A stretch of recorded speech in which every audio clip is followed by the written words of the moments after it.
네, 시청자 여러분 안녕하십니까. 10월 28일 화요일 코인 마켓워치 시작합니다. 네, 어제부터 본격적인 에이펙 정상회담의 주간이 펼쳐지면서 미국, 중국, 일본 등 전 세계의 정상들은 물론이고 세계적인 기업의 CEO들이 경주로 모이고 있습니다. 어떤 이야기들이 오가는지 전 세계가 주목하고 있고 이에 힘입어서 코스피도 연일 신고가를 경신 중인데요. 암호화폐 시장에도 영향을 줄 만한 이런 발언들이 나올지 저희가 좀 지켜봐야겠습니다. 더불어 이분들이 전해주는 뉴스에도 집중을 해야겠죠. 블록체인 투데이 이은주 기자 그리고 뉴스웨이 한종욱 기자 어서 오십시오. 안녕하십니까? 안녕하세요. 안녕하십니까? 안녕하십니까? 네. 오늘도 빠르고 정확한 뉴스 전달 부탁드리겠습니다. 그럼 먼저 뉴스메타의 키보드 차트를 보면서 현재 시장의 전반적인 흐름 살펴보도록 하겠습니다. 네, 뉴스메타의 키보드 토탈 라인 차트부터 먼저 확인해 보도록 하겠습니다. 시장 전체의 흐름을 볼 수 있는 차트인데요. 단기 추세선인 주황색 RSI 라인이 먼저 하락했다가 조금씩 반등하는 모습 보여주고 있습니다. 여기에 이 초록색 선, 장기 추세선인 초록색 시그널 라인까지 좀 같이 반등을 하게 되면 또다시 롱롱롱을 외칠 수 있는데 아직까지는 부진한 모습 보여주고 있고요. 다음으로는 비트코인의 시가총액 점유율을 뜻하는 비트코인 도미넌스 확인해 보도록 하겠습니다. 현재 59.07%로 어제 방송 시간이었던 59.03%보다 비중이 아주 살짝 많아진 모습입니다. 알트코인의 비중이 살짝 줄었다고 해석을 할 수 있겠고 이어서 USDT의 시가총액 점유율을 보여주는 테더 도미넌스 같은 경우에는 4.75%입니다. 어제보다는 살짝 증가한 수치인데 이 테더 도미넌스 같은 경우에는 비트코인과 다소 반대 흐름을 보이거든요. 근데 테더 도미넌스가 확대되는 모습을 저희가 확인할 수 있습니다. 네, 다음으로 중장기적 관점으로 암호화폐 시장의 점수를 매기는 키포인트 스코어 한번 확인해 보도록 하겠습니다. 이게 어제까지만 해도 그래도 78 정도 되는 수치였는데 갑자기 좀 하락했습니다. 34.26%로 좀 떨어졌는데 중장기적 관점으로는 다시 좀 횡보세가 있지 않을까라고 체크를 해볼 수 있겠습니다. 반면 단기적 관점의 점수 라이브 키포인트 스코어 같은 경우에는 많이 올랐습니다. 25.09%. 그래서 어제 같은 경우에 3.01%까지 하락했었는데 단기적 관점에서는 그래도 좀 비트코인 암호화폐 시장이 나쁘지 않을 것이다. 이렇게 지금 차트상에서는 바라보고 있습니다. 네, 이렇게 해서 뉴스메타의 키보드 차트를 통해서 암호화폐 시장의 전반적인 흐름을 살펴봤습니다. 이 내용은 매매 시 참고용으로만 활용해 주시기 바랍니다. 네, 그럼 이제 주요 코인의 시황을 자세히 좀 살펴보도록 하겠습니다. 먼저 비트코인입니다. 비트코인. 현재 비트코인 같은 경우에는 업비트 상에서는 0.2% 상승하고 있는데요. 이 비트코인 업토버가 다시 좀 제 모습을 찾았다. 이런 의견이 있고 아니다. 일시적 상승이다. 이런 의견들이 분분하거든요. 비트코인 저희가 어떻게 좀 바라봐야 될 것 같습니까? 네, 우선 비트코인 자체가 이제 10월 마지막 주를 남겨뒀죠. 네. 이 마지막 주를 남겨놓고 몇 가지 좀 이벤트들이 있는데요. 이 부분을 좀 살펴봐야 될 것 같고요.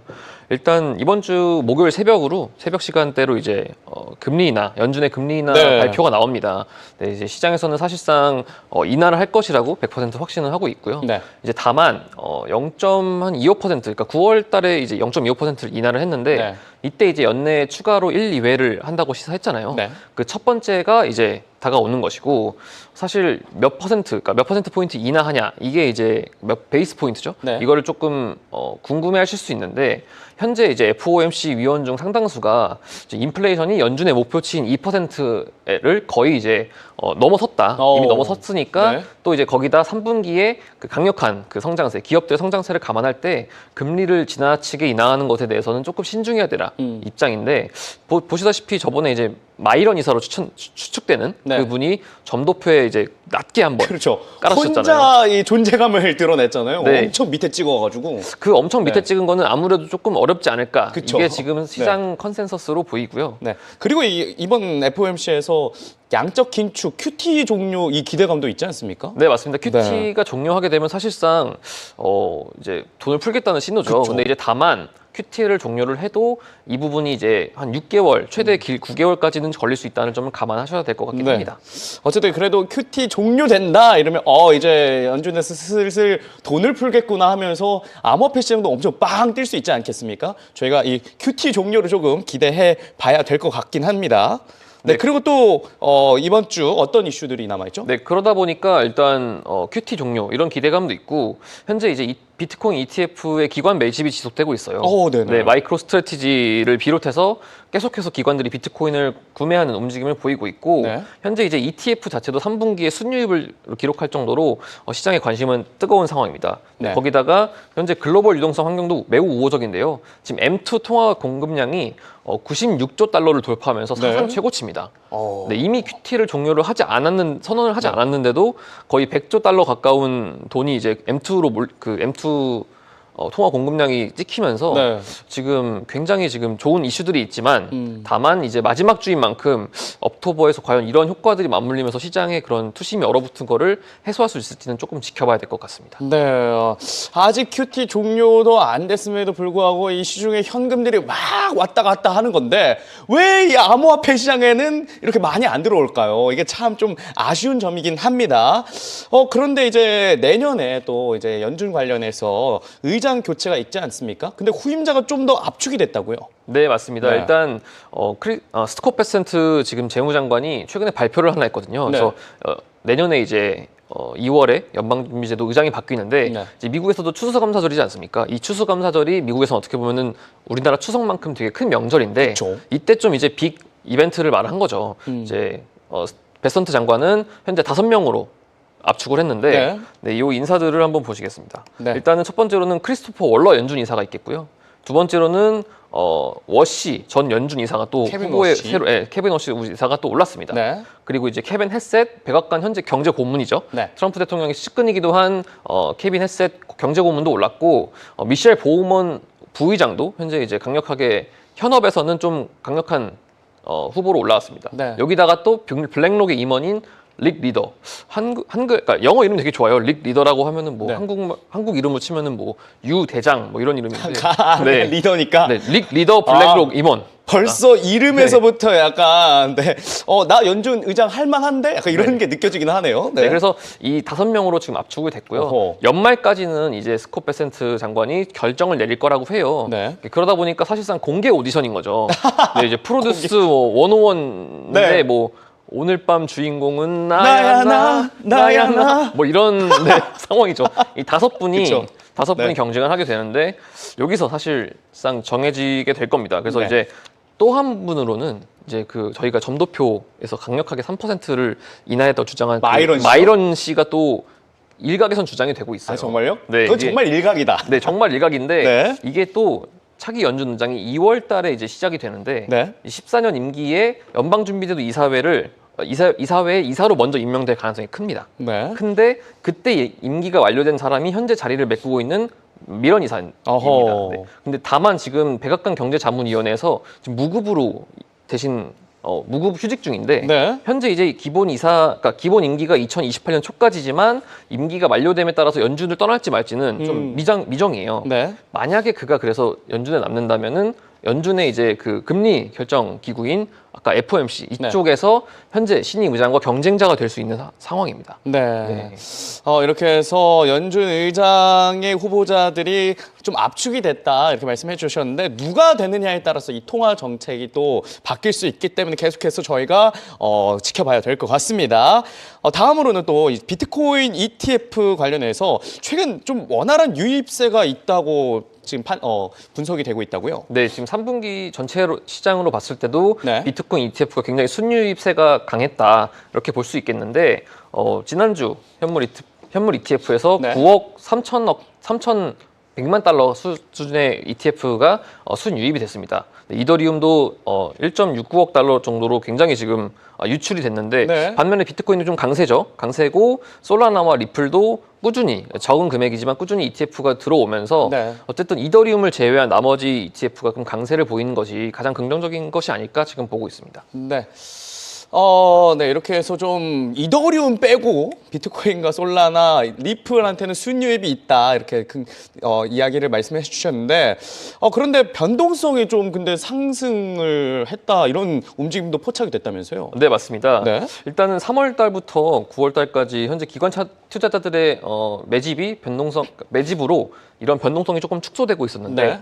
9월부터 어쨌든 이 히토류 수출 통제부터 굉장히 지금 미국과 중국의 그런 무역 갈등이 좀 심화되고 있잖아요. 네, 그렇죠. 이러다 보니까 최근에 좀 41% 급등을 했어요. 10월 달에. 네. 근데 이제 이 불확실성이 증폭이 됐지만 여기 그래프를 보시면은 최근 그래프를 봤을 때 그러니까 이게 하단에 노란색 선이 이 변동성 구간이고 네. 그 회색 구간이 비트코인 가격인데 어쨌든 이 변동성이 올랐음에도 비트코인이 비교를 해봤을 때 그게 가격이 높은 상황이다. 네. 따라서 현재 이제 일시적인 이런 변동성 증가라는 의견이 가장 크고요. 네. 아까도 말씀드렸다시피 스트레티지를 비롯한 기관들이 계속해서 매크로로 구매를 하고 있기 때문에 이런 변동성이 크게 작용하지 않는 모습입니다. 다행이네요. 그래도 변동성이 높아지면 보통 막 크게 빠지거나 아니면 크게 오르거나 둘 중 하나인데 그래도 살짝 잠깐 조정을 받았다 이렇게 저희가 볼 수 있겠고 그런데 아메리칸 비트코인이 지금 이 비트코인을 또 매수했다는데 이것도 좀 전해주시죠. 네, 아메리칸 비트코인이 이제 도널드 트럼프 대통령의 아들, 그러니까 장남과 차남이 만든 네. 채굴 기업인데 이제 어쨌든 마이크로 스트래티지가 있다면 또 이제 사실 그 기업만 매수하기엔 조금 네. 매수세가 부족할 수 있잖아요. 그렇죠. 그러나 이제 아메리칸 비트코인과 같이 새로 상장된 나스닥의 기업들이 꾸준히 사고 있다는 거죠. 지금 최근에는 그러니까 1414 무슨 뜻인지 모르겠어요. 1004가 아닐까. 저는 개인적으로 추측하는데 1414개의 비트코인을 추가를 매수했어요. 근데 이 양이 굉장히 많습니다. 기존에 이제 그쵸, 네. 2,400개 정도를 보유하고 있었는데 네. 반 이상을 추가로 매수를 한 거예요. 오. 확실히 이제 가격이 아까도 변동성이 높아지면서 저희가 봤을 때는 좀 조금이지만 네. 시청자분들 웰커미들 보기에는 이제 10만 달러 중반까지 떨어졌으니까 출렁했을 텐데 이때 또 결국에는 아메리칸 비트코인이 추가로 매수를 했다.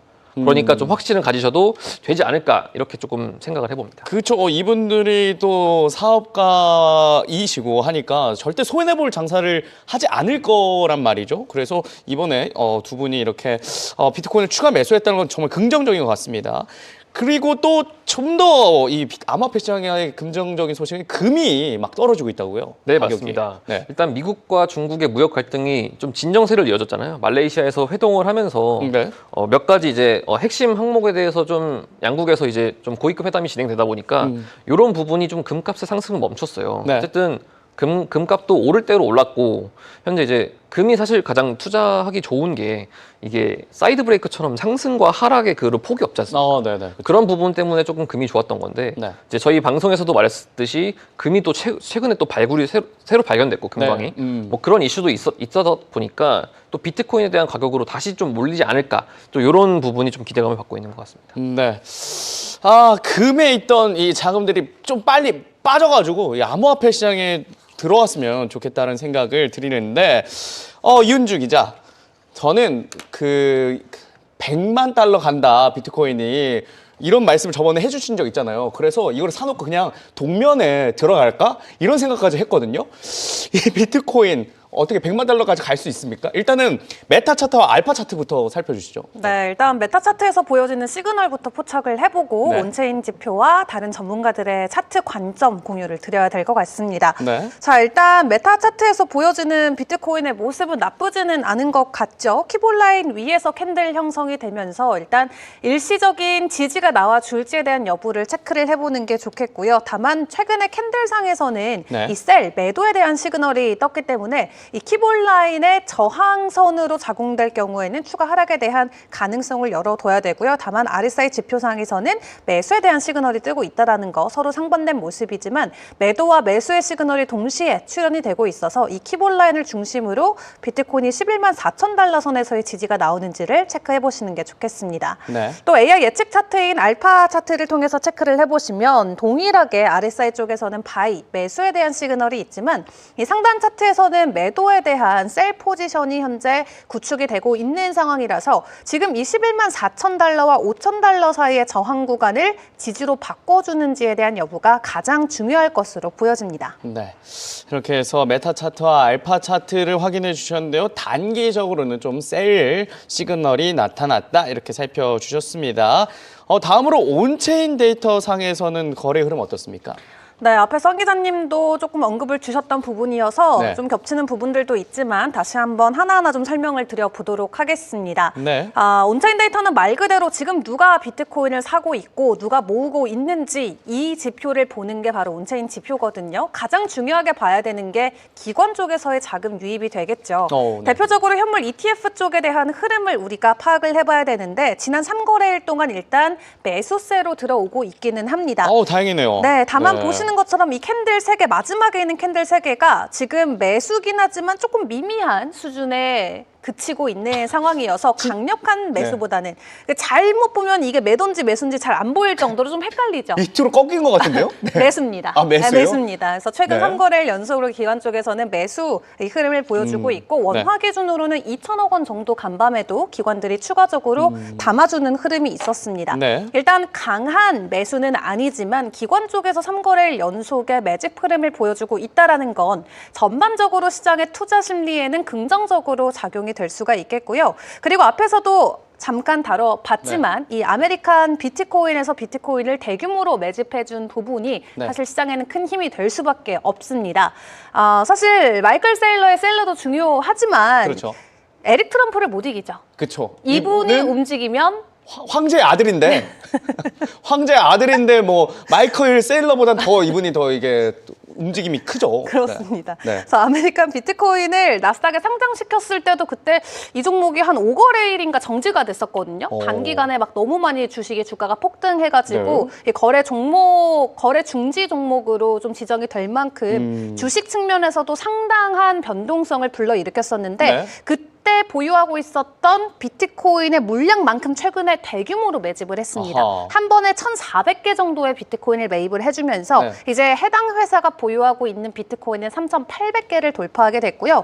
에릭 트럼프가 해준 이 발언이 굉장히 재밌습니다. 이 회사의 성공 비결은 바로 주당 비트코인을 얼마를 가지고 있는지 그 보유 가치로 계산을 해야 된다. 그만큼 비트코인을 많이 보유할수록 회사 성공의 비결이다. 이런 코멘트를 내놓기도 했습니다. 다만 민주당 측에서는 당연히 좀 부정적으로 여전히 좀 비판의 시각을 많이 내놓고 있습니다. 그쵸.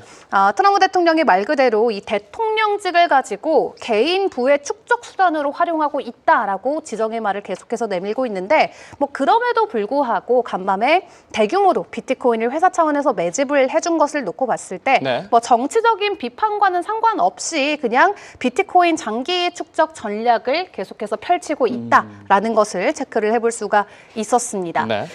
그리고 사실 온체인 상에서는 막 시장이 갈 것 같은 긍정적인 폭발적인 지표보다도 약간은 아직까지는 아리송한 데이터들이 많이 나오고는 있습니다. 앞에서도 확인을 해봤지만 뭐 트럼프 대통령 일가가 보유하고 있는 비트코인의 개수라던가 마이클 세일러가 보유하고 있는 비트코인의 개수가 늘어가고는 있지만 올해 초에 보여줬던 것만큼 빠르게 증가되고 있지 않다라는 부분에서 이 비트코인을 축적하는 기업들을 우리가 DAT 기업이라고 하죠. 이 DAT의 매수세가 현재는 영중 최저 수준을 기록하고 있습니다. 그래서 비트코인에 대한 뭐 기대감이 없어서 기업들이 비트코인 매집을 안 해주나라고 생각할 수도 있지만 사실 이 관심이 좀 이더리움으로 많이 흘러갔기 때문이다라고 생각을 해볼 필요가 있겠습니다.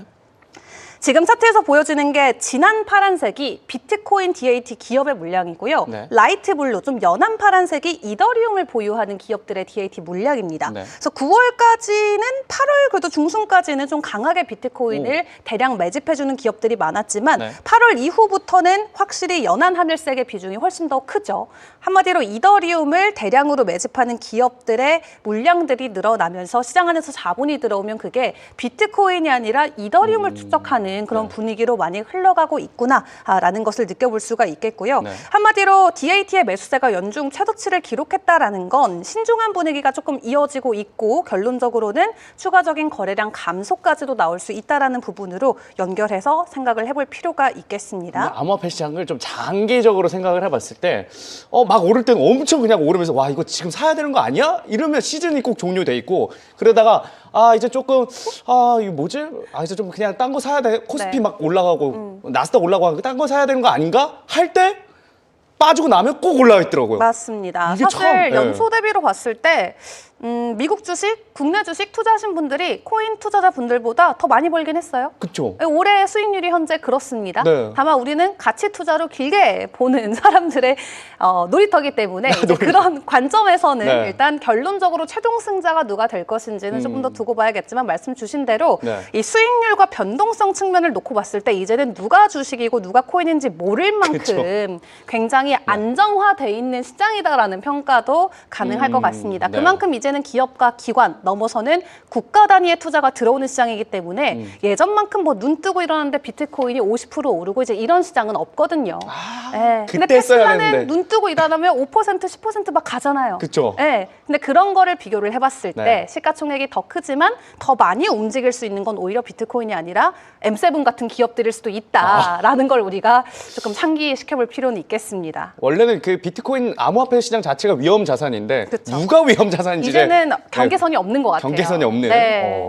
그런 시장이 점점 되어가는 거고 이걸 네. 긍정적으로 풀이하면 그만큼 우리 시장이 안정화되고 있다라고 생각을 해볼 수가 있겠죠. 네. 자, 그렇지만 앞에서 기업들이 이렇게 매수세가 감소하고 있지만 사실상 개인들의 평균 단가 측면에서 놓고 봤을 때 상승 사이클로 또 전환될 수 있는 그 시점에 도달했다라는 지표들도 나오고 있거든요. 네. 이 단기 보유자들이 언제 수익 실현을 하는지가 시장에서 굉장히 중요한 지표인데 이걸 우리가 SOPR이라고 합니다. 근데 이 최근에 6개월 안에 매수했던 단기 보유자들의 평균 단가가 11만 3천 달러인데 최근에 11만 5천 달러까지 올라가 줬잖아요. 한마디로 단기 보유자들이 지금 드디어 다시 한번 수익권으로 들어섰다. 그래서 물론 수익권에 들어서서 바로 매도할 수는 있지만 보통 이 정도 구간이면은 매도보다는 추가 상승에 대한 나 5%만 먹고 네. 뭐 조금이라도 더 먹고 팔자라는 심리가 더 작동되기 때문에 네. 단기 보유자들의 평균 단가를 막 웃도는 수치가 됐을 때는 오히려 추가 상승에 대한 시작점이다 이렇게 풀이를 합니다. 하긴 사람 심리가 그럴 것 같아요. 그쵸. 3% 4% 먹을 거면 이 위험한 시장에서 은행에 예금을 했지 뭘 그렇죠. 여길 들어오냐고. 조금 더 기다려서 네. 7%, 10% 가자를 외치는 분들이 더 계실 수 그쵸. 있기 때문에 오. 지금 시점이야말로 추가 상승에 대한 시작점이다라는 분석들도 나오고 있고요. 네.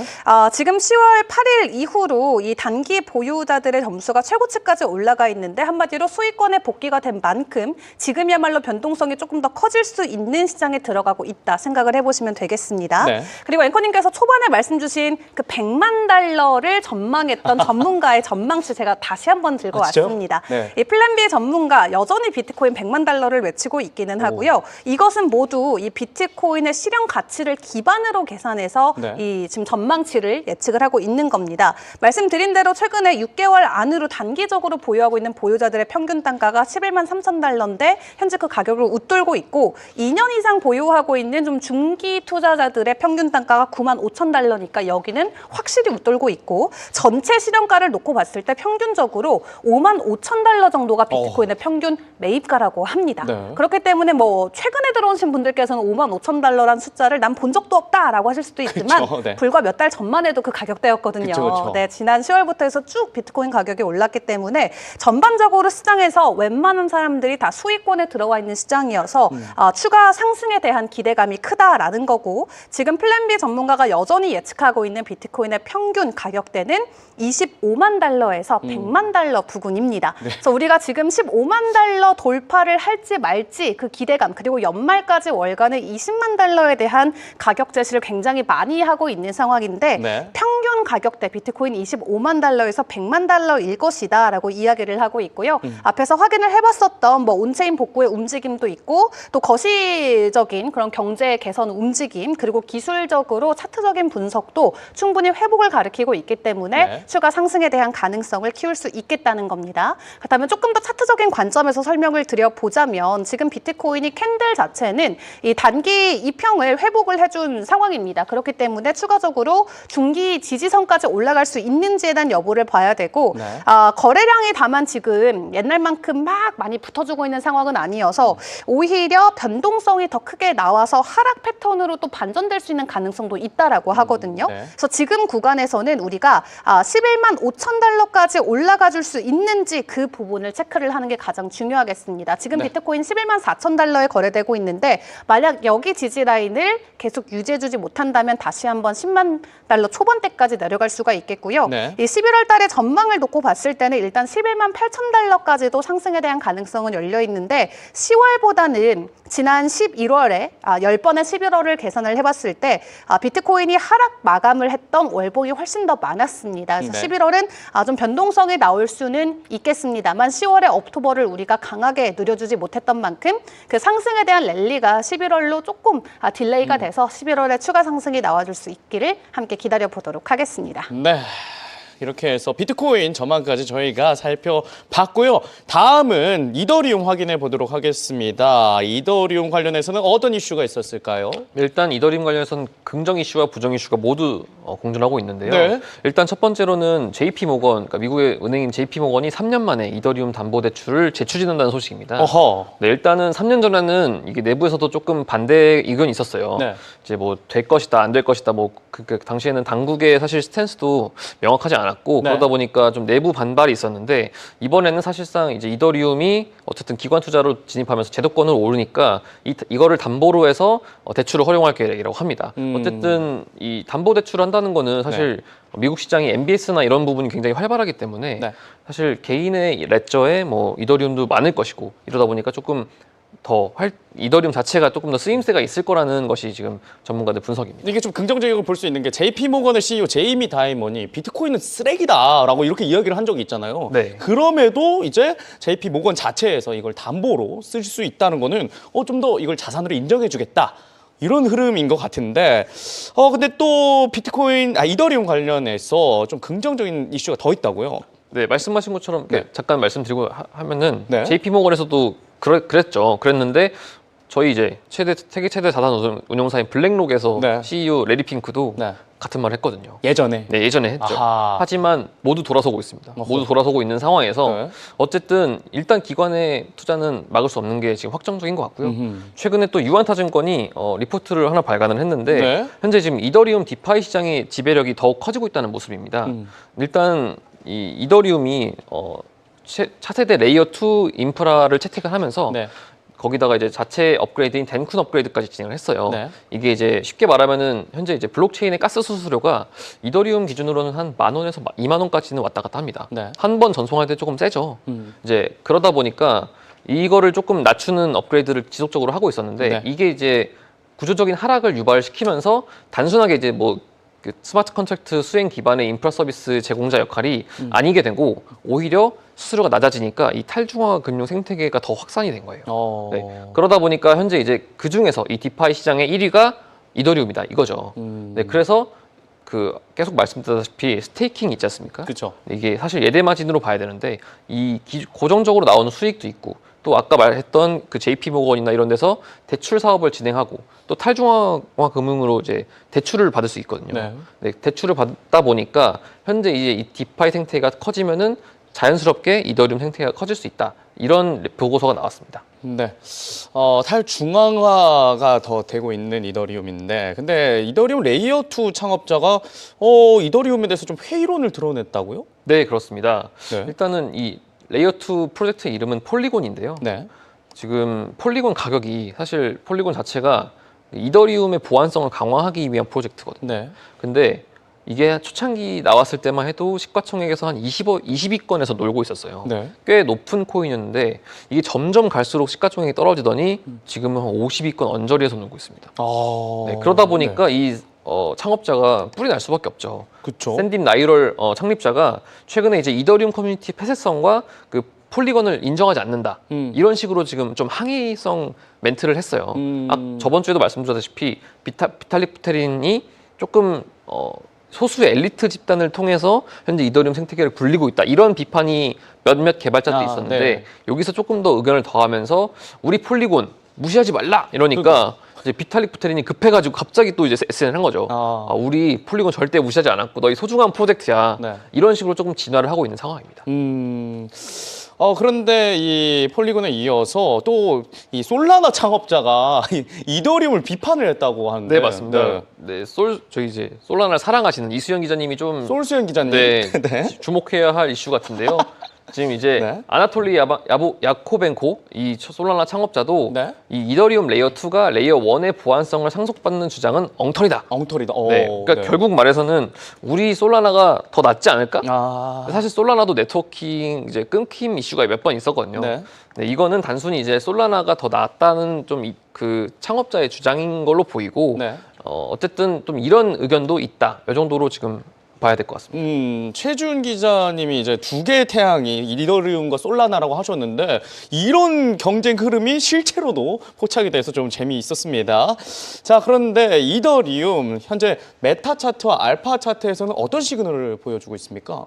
네, 지금 메타 차트상에서 이더리움의 가격 변동성도 좀 체크를 해봐야겠죠. 네. 비트코인과는 다르게 지금 키보드 라인 아래에서 캔들이 형성이 되고 있습니다. 한마디로 이 키보드 라인을 지지 삼아주지 못하고 저항 라인으로 작용돼서 네. 이 하락에 대한 조금 더 시그널이 강한 상황으로 보여지고 있고요. 그리고 AI 차트인 알파 차트를 통해서도 보시면은 최근에 이제 셀에 대한 시그널이 계속 포착이 되고 있습니다. 네. 셀 시그널 이후에 추가 하락이 나오고 있는 차트가 보여지고 있고 RSI 상에서는 상승에 대한 기대감이 있긴 합니다만 일단은 지금 현재 저항 구간에서 추가 하락에 대한 가능성이 더욱더 열려 있는 것으로 보여집니다. 네, 이렇게 해서 메타 차트와 알파 차트에서는 좀 추가 하락이 있을 수 있다라는 시그널을 보내고 있는데요. 그런데 이 온체인 데이터 상에서는 좀 긍정적인 이슈가 어제 있었지 않습니까? 오늘은 또 어떤 이슈가 있습니까? 네, 일단 ETF 쪽의 자금 유입 현황부터 좀 체크를 해봐야 될 것 같아요. 네. 비트코인과 동일하게 일단 이더리움도 기관 쪽에서는 추가적인 자금 유입이 들어오고는 있습니다. 네. 지금 전일 대비해서 자금 유입세가 강한 회복을 보이면서 이더리움 쪽에서는 4거래일 만에 다시 한번 순유입으로 전환되는 모습이 보여지고 있고요. 네. 다만 큰 금액은 아니었습니다. 원화 기준으로 2천억 원 정도가 간밤에 기관 쪽을 통해서 현물 시장에 들어왔다 생각을 해보시면 될 것 같고요. 네. 다만 중요한 건 비트코인보다는 확실히 이더리움 쪽을 기관들이 선호하는 모습이 하반기 들어서 강해지고 있다라는 게 될 것 같아요. 네. 이 초록색으로 보여지는 게 기관들이 기업들 측면에서 보유하고 있는 이더리움의 개수인데요. 지난 8월, 9월부터 해서 굉장히 가파르게 이더리움을 축적하는 기업들의 개수가 늘어나고 있습니다. 그래서 비트코인 같은 경우는 1년 동안 36% 정도가 기관발 추가 축적 물량이었다면 네. 이더리움 같은 경우는 1년 동안 무려 138%나 증가하면서 비트코인보다는 확실히 이더리움을 훨씬 더 많이 매집하는 모습을 보여주고 있습니다. 4배 차이가 나네요. 와. 그렇습니다. 워낙 개별 단가 차이도 많이 나는 자산이기도 하지만 네. 이더리움 같은 경우는 후발주자들이 많잖아요. 마이클 세일러와 같은 스트래티지사는 몇 년 전부터 DAT를 해왔기 때문에 네. 전체 기관과 물량을 놓고 봤을 때는 비트코인의 DAT가 훨씬 더 많겠지만 올해 여름부터 본격적으로 샤프링크나 비트마인 쪽에서 이더리움을 대량으로 매집을 해주면서 네. 올해를 놓고 비교를 해봤을 때는 이더리움 쪽이 압도적으로 많은 상황인 것을 수치를 통해서 체크를 해볼 수가 있겠습니다. 네. 그리고 이더리움 같은 경우는 지금 디파이라던가 레이어 2를 중심으로 지속적으로 생태계 확산이 이어지고 있어서 기업들 측면에서도 상당히 매력적인 자산으로 저평가되는 자산으로 이더리움을 전략적인 접근을 하고 있다라는 평가들이 이어지고 있고요. 네. 말씀 주신 대로 1년 전 대비해서 지금 이더리움과 비트코인의 펀드 보유 비율 변화 같은 경우도 3배 이상, 지금 기준으로는 5배 이상이나 급증하면서 많은 관심을 받고 있는 모습을 체크를 해볼 수가 있겠습니다. 네. 그리고 이더리움 생태계 같은 경우는 이 대출 시장 안에서도 시장 점유율을 90% 다시 재탈환했습니다. 이 파란색으로 보여지는 게 전체 대출 시장 안에서 이더리움 생태계, 이더리움을 기반으로 만들어져 있는 이 플랫폼과 서비스들이 차지하고 있는 비중인데 네. 2021년까지만 해도 이더리움이 100%였고 그 뒤로 이더리움과 흡사한 프로젝트들이 계속해서 나오고 있었잖아요. 네. 솔라나라던가 에이다라던가 메인넷을 기반으로 움직이는 코인들이 있는데 그런 코인들이 추가적으로 조금 비중을 차지하는가 싶더니 결국 시간이 흐르고 이더리움이 전체 시장의 90%를 다시 차지하는 시장의 여전한 강자임을 다시 한번 보여주고 있습니다. 네. 그래서 레이어 2를 기반으로 해서 이더리움, 이 디파이 생태계에서 엄청나게 성장을 이어가고 있는 상황이어서 이 가격적인 측면에서도 추가 상승에 대한 기대감이 많이 오르고 있고요. 네. 어제도 전해드렸었던 이 승률 100%의 고래에 이더리움 매수하고 있다 말씀드렸었는데 여전히 간밤에도 추가적으로 이더리움에 대한 롱 포지션을 확대한 것으로 확인이 됐습니다. 네. 그래서 비트코인은 2,000개 정도지만 이더리움은 47,000개 정도의 포지션을 오픈을 하면서 이더리움의 강한 상승에 베팅을 걸고 있고요. 상황이 이렇다 보니까 일단 가격적인 측면에서의 기대감도 계속 올라가고 있습니다. 네.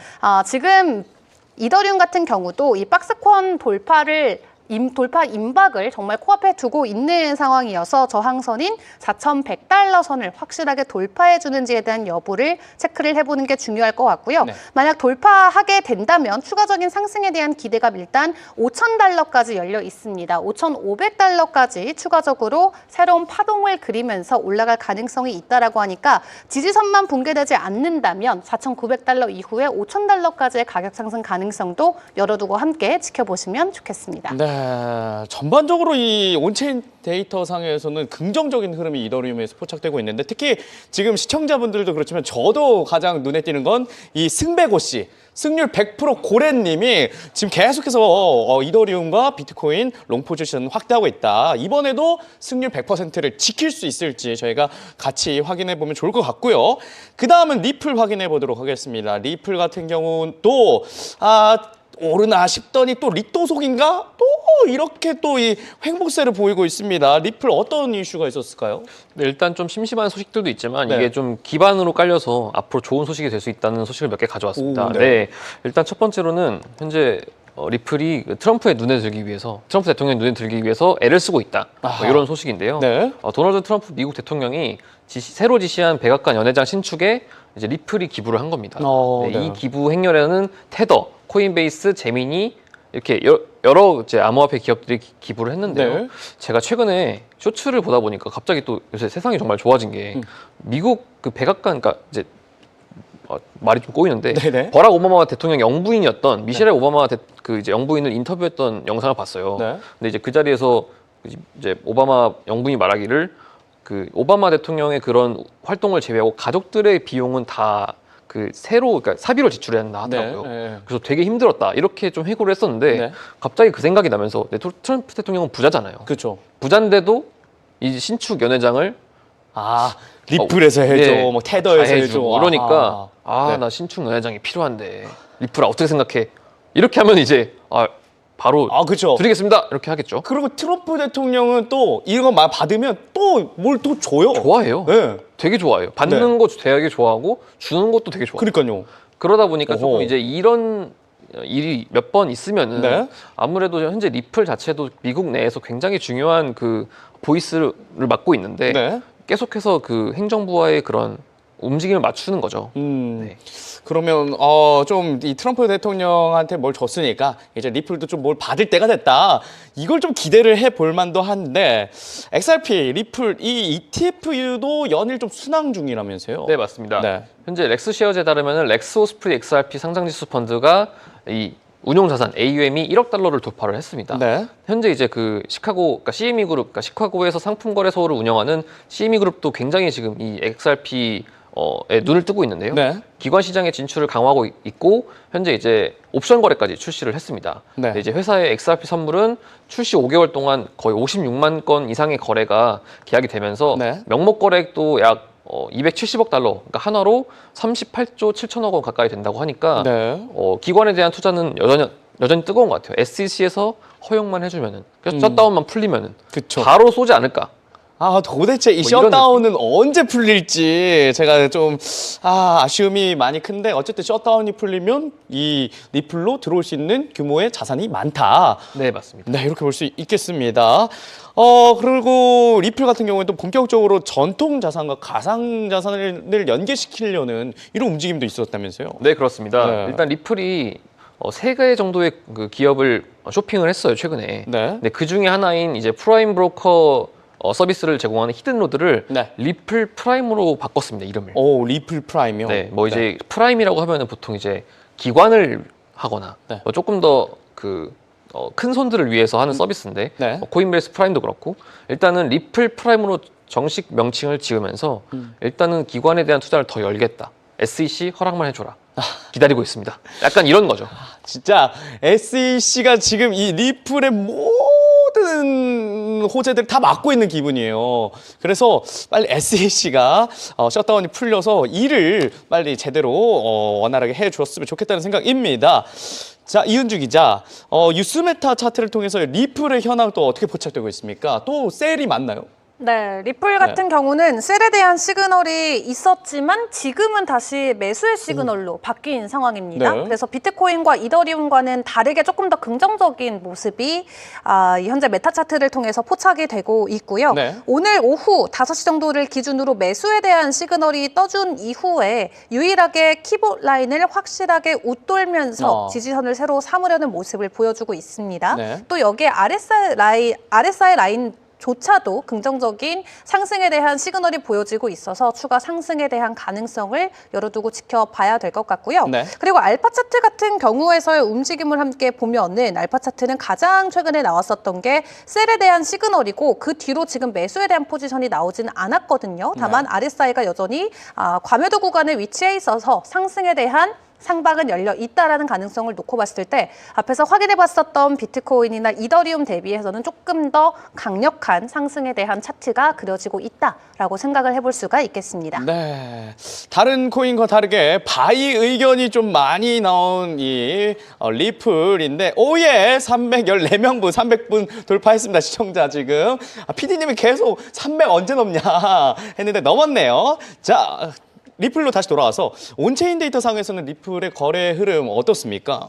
네, 리플 같은 경우는 네. 최근에 리플을 또 비축해주는 기업, 이 에버녹스가 대규모로 리플을 보유하고 있는 게 또 재차 확인이 되면서 네. 시장 안에서의 기대감도 커지고 있습니다. 일단 이 기업이 보유하고 있는 개수만 하더라도 엄청 많은 물량을 보유하고 있는 상황인데 구체적인 수치를 함께 체크를 해보자면요. 일단 리플의 평균 매입 단가가 2.44달러로 확인이 되고 있습니다. 그리고 금액으로는 1조 원이 넘는 금액을 리플을 비축으로 가지고 있고요. 네. 3억 8천만 개 가까이 되는 리플을 보유하고 있어서 시장에서는 에버녹스에 대한 움직임을 굉장히 주목을 하고 있는 상황입니다. 네. 어쨌든 미실현 이익이 상당히 높은 측면을 놓고 봤을 때는 뭐 단기적으로 뭐 차익 실현 이익에 대한 가능성이 있지 않겠냐라고 우려하실 수도 있지만 네. 에버녹스 같은 경우는 앞으로 10억 달러까지 리플을 계속 매집해 가겠다. 어허. 추가적으로 매수에 대한 의지를 더욱더 강력하게 보여주고 있기 때문에 네. 에버녹스발 리플의 이 DAT 기업의 자금 흐름이 계속해서 강해질 수 있겠다라는 점을 기억을 해보시는 게 좋겠고요. 네. 차트적인 관점에서도 일단 3달러를 돌파하는 게 좀 중요할 것으로 보여집니다. 3달러 돌파 이후 3.1달러까지 오를 수 있는지에 대한 여부를 봐야 될 것 같고 만약 지금의 지지선이 무너지게 된다면 리플이 다시 한번 2달러 초반대까지도 가격 되돌림이 나올 수 있다라고 하니까 예? 지금 네. 2.6달러에서 리플이 힘을 내줘서 3달러를 빨리 돌파할 수 있도록 같이 바라봐야 될 것 같습니다. 그러니까 이 마의 3달러를 리플이 넘겨야 되는데 이 점 저희가 계속 체크해 드릴 테니까 저희 코마워 항상 함께 주시고요. 이렇게 해서 주요 코인의 이슈와 거래 흐름까지 살펴봤습니다. 앞서 말씀드리지만 차트 분석과 전문가 의견 등은 참고용으로 활용해 주시고 투자는 신중하게 접근하시기 바랍니다. 네, 이어서 특이점이 온 코인을 소개하는 코인 레이더 바로 이어집니다.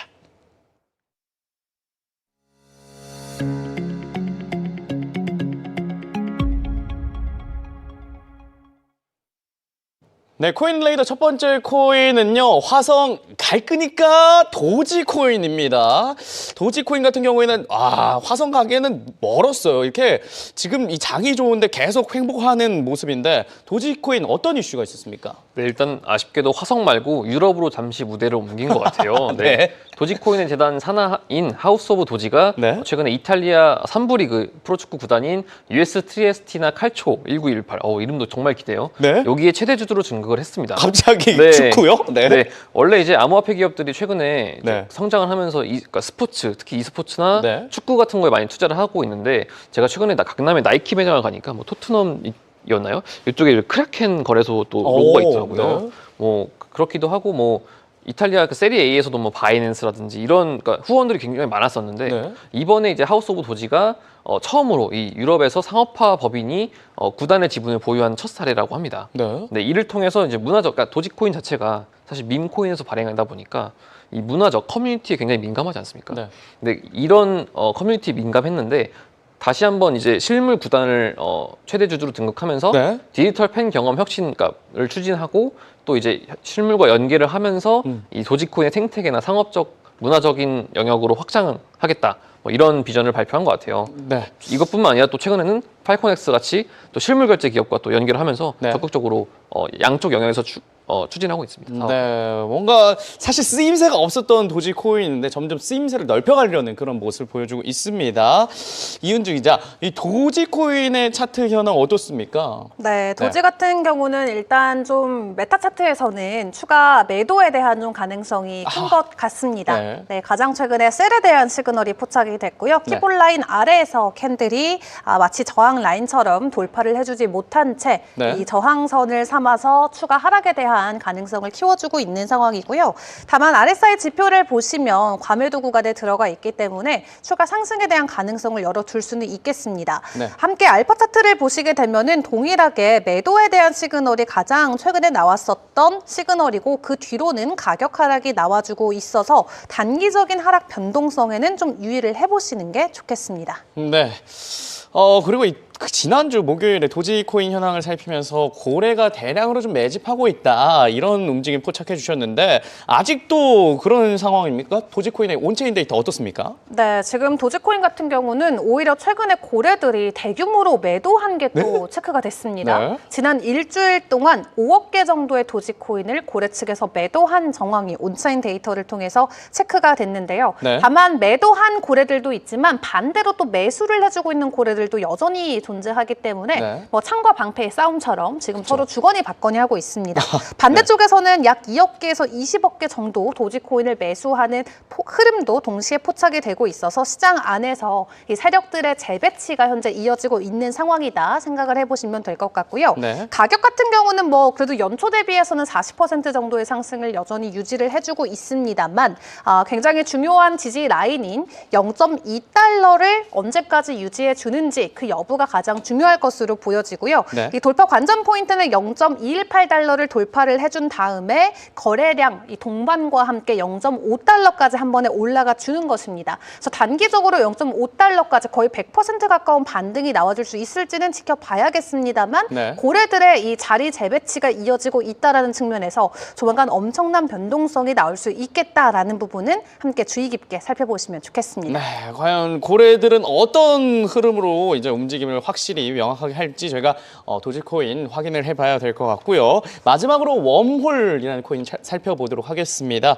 저희 프로그램에서는 처음으로 소개해드린 코인인데, 웜홀 관련돼서 어떤 이슈가 있었습니까? 네, 우선 웜홀 같은 경우에는 네. 그 웜홀이라는 게 과학 용어인데, 네. 이 블랙홀이 들어갈 때 이제 그 쓰는 용어예요. 핀볼 게임에서 네, 맞습니다. 네, 봤어요. 네, 웜홀. 네. 이게 이제 어쨌든 통과를 하는 거로 보시면 되는데, 네. 이종 블록체인 간에 연결을 해주는, 아, 네, 그러니까 아예 메인 네트워크와 다른 거를 연결을 해서 뭐 네. 교환을 하든지 이렇게 네네. 좀 해주는 프로젝트인데, 음. 이 프로젝트가 예전부터 나왔어요. 예전부터 네. 나와서 굉장히 주목을 받았었는데, 이제 몇 가지 문제점이 있었는데 요거를 좀 9월 달에 해결을 했다고 합니다. 네. 네, 이제 일단 처음으로는 토큰 이코노믹스를 개편을 해서 이 부분이 좀 시장에 긍정적인 반응 끌어냈고, 네. 특히 이제 토큰마다 락이라는 게 있는데 이게 묶여 있다는 거거든요. 그쵸. 근데 이 언락을 방식을 대폭 개선을 해서 이게 락 할 때 원래 연간 단위로 푸는 거를 주마다 거의 2주마다 조금씩 풀면서 이 한 번의 인플레이션 효과를 좀 막은 것 같아요. 이 부분을 조금 더 강화를 하면서 확실히 좀 그 생태계 참여자들한테 인정을 받았다.